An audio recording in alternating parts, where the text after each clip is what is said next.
மாவட்டம் பர்கூர் அருகே உள்ள கொட்லெட்டி கிராமத்தில் நடைபெற்ற தமிழக விவசாயிகள் சங்கத்தின் மாநில செயற்குழு கூட்டத்தில் விவசாயத்தை அழிக்கும் காட்டுப்பன்றிகளை சுட்டுக்கொள்ள விவசாயிகள் மற்றும் பொதுமக்களுக்கு அனுமதி அளிக்கப்பட வேண்டும் உள்ளிட்ட பல்வேறு தீர்மானங்கள் நிறைவேற்றப்பட்டது.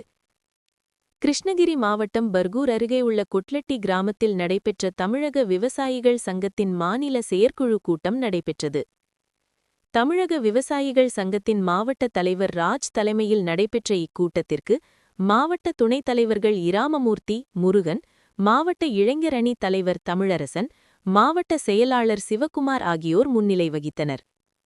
மேலும் இக்கூட்டத்திற்கு சிறப்பு அழைப்பாளராக தமிழக விவசாயிகள் சங்கத்தின் மாநில தலைவர் வேணுகோபால், மாநில செயலாளர் உதயகுமார், மாநில அமைப்பாளர்கள் கோணப்பன், ராம்தாஸ் ஆகியோர் கலந்து கொண்டு கூட்டத்தில் நிறைவேற்றப்படவுள்ள தீர்மானங்கள் குறித்து சிறப்புரையாற்றினார்கள்.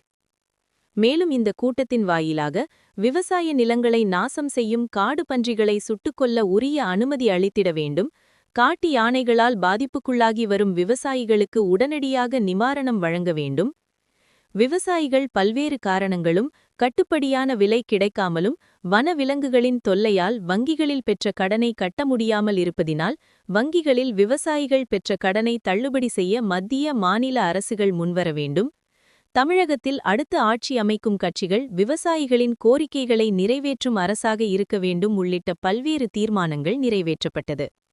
மேலும் இக்கூட்டத்தில் மாவட்ட பொருளாளர்கள் சம்பத், வெங்காட்ராமன், மாவட்ட துணை செயலாளர்கள் குமார் வரதராஜ், ஒன்றிய மகளிர் அணி தலைவர் கோவிந்தம்மாள், ஒன்றிய தலைவர்கள் கமலநாதன், லக்ஷ்மணன், சங்கர், சங்கத்தின் பொருளாளர் கருணாகரன் மற்றும் தமிழக விவசாய சங்கத்தை சேர்ந்த தோட்டப்பன், சந்திரன், வீரபத்திரன், சுப்பிரமணி, செந்தில்குமார், ரமேஷ், மல்லேசன் உள்ளிட்ட ஏராளமான விவசாயிகள் கலந்து கொண்டனர்.